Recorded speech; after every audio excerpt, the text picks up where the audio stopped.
O seu corpo será dividido em 4 quartos e pregados em postes pelo caminho de Minas, no sítio da Varginha e de Cebolas, aonde o réu teve as suas infames práticas, e os mais nos sítios de maiores povoações, até que o tempo também os consuma. Declaram ao réu infame e infames seus filhos e netos, tendo-os, e seus bens aplicam para o fisco e Câmara Real.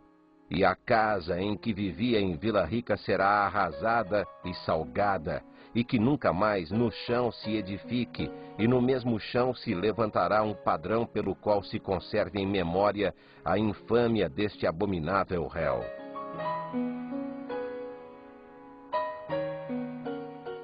Vocês viram que Tiradentes não só pagou com a vida, mas também, foi esquartejado, sua casa derrubada, a terra salgada, enfim, ele foi usado como exemplo.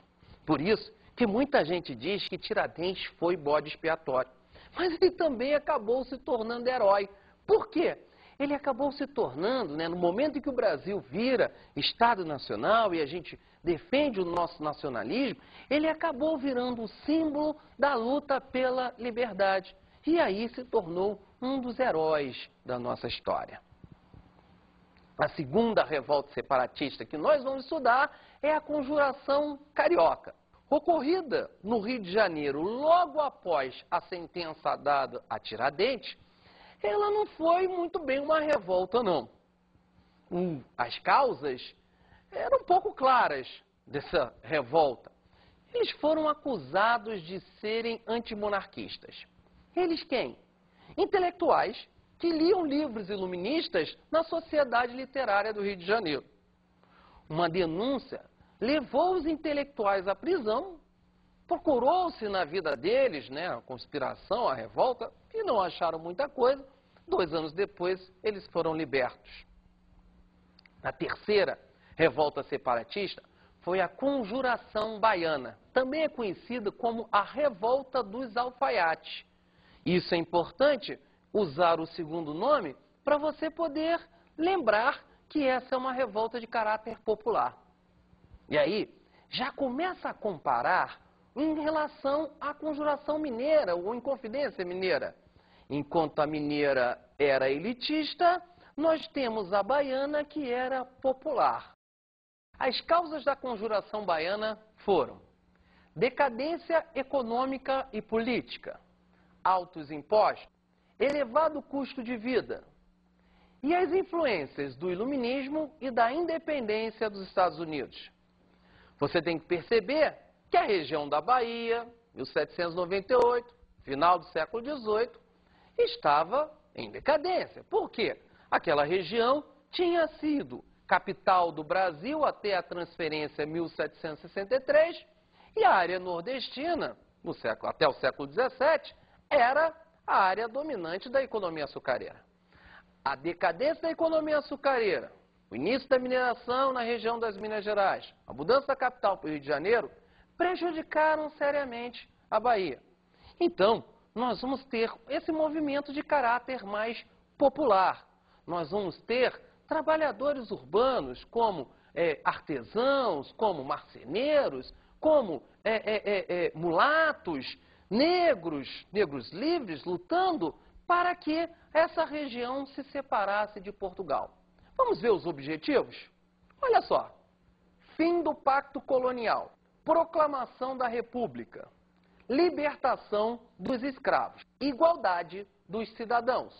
Podemos perceber aí uma outra diferença, em relação à Inconfidência Mineira. Enquanto a Conjuração Baiana está preocupada com a libertação dos escravos, por exemplo, também com o aumento do soldo dos soldados, nós temos a mineira com uma grande diferença. Primeiro que eles não tocaram muito nessa questão da escravidão, porque vários dos inconfidentes eram proprietários de escravos.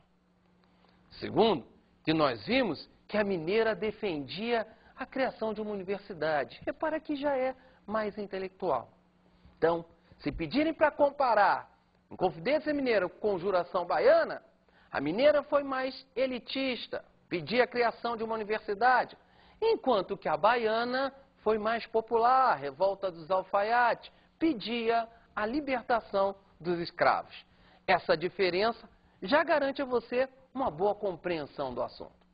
Bom, você já imagina, né, que se numa revolta elitista Portugal prendeu, degredou, matou um, numa popular a violência foi ainda maior, né? Os principais líderes foram presos e vários deles condenados à morte.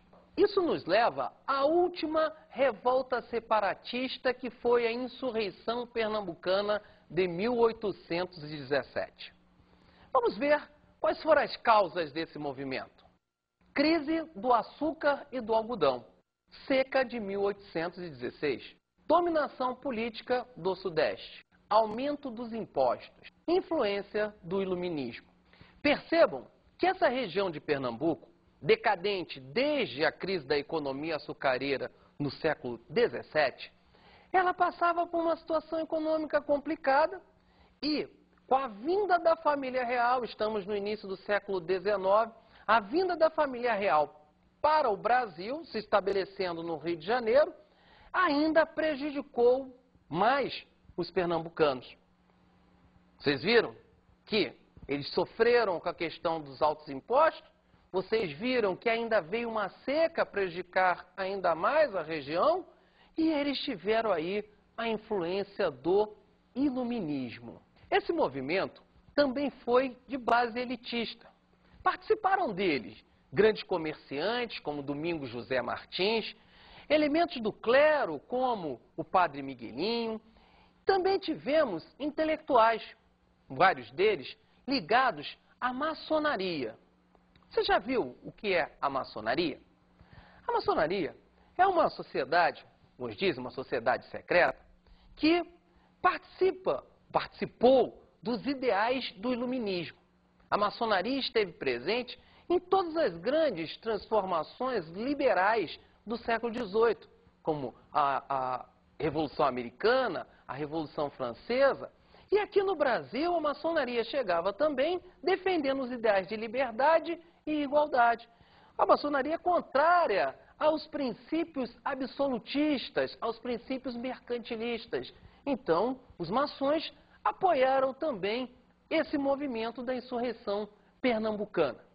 E quais eram os objetivos desse movimento? Fim do pacto colonial e a proclamação da República. Os revoltosos queriam o que as outras revoltas desejavam, né? Enfim, um separatismo. Nesse movimento, é importante a gente perceber, e aí a gente pode comparar também com a Inconfidência Mineira e com a Conjuração Baiana, que a mineira é elitista igual a pernambucana, enquanto que a baiana foi mais popular. Percebam que, por ser elitista, a pernambucana também não toca, assim como a mineira não tocou, na questão da escravidão. A baiana pedia o fim da escravidão. Esse movimento da insurreição pernambucana tentou a adesão de outras áreas do Nordeste. Até conseguiu, Rio Grande do Norte, conseguiu que a Paraíba e Alagoas gostassem das ideias. Mas eles não conseguiram a adesão do Ceará e da Bahia, no qual a ação do governo foi importante para conter a expansão. Sem contar que tropas do Rio de Janeiro e da Bahia conseguiram debelar o movimento. A consequência, você já conhece, é semelhante às outras. O governo português mandou prender todo mundo e matou alguns dos líderes. Esse movimento, então, encerrava as revoltas separatistas do Brasil colonial. Vamos agora a uma dica de estudo.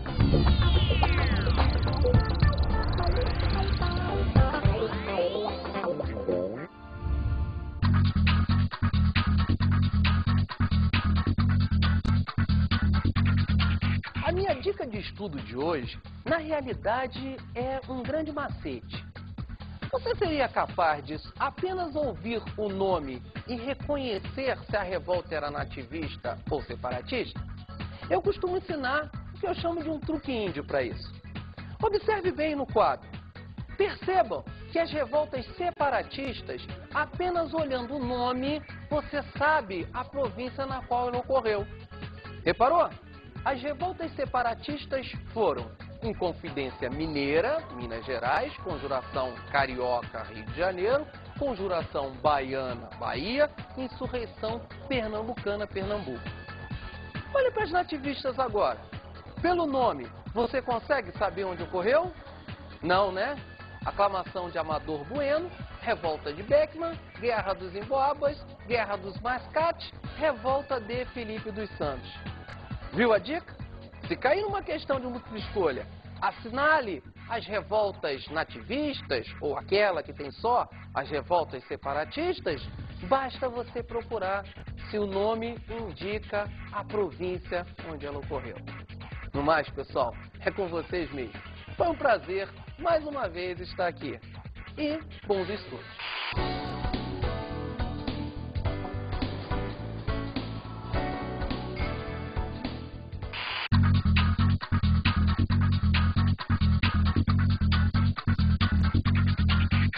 Na aula de hoje estudamos as revoltas nativistas.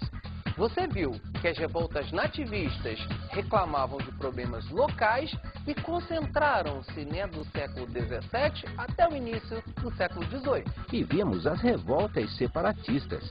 As separatistas tiveram influência do iluminismo, ocorreram no fim do século XVIII, início do século XIX e pediam o fim do Pacto Colonial. Bons estudos!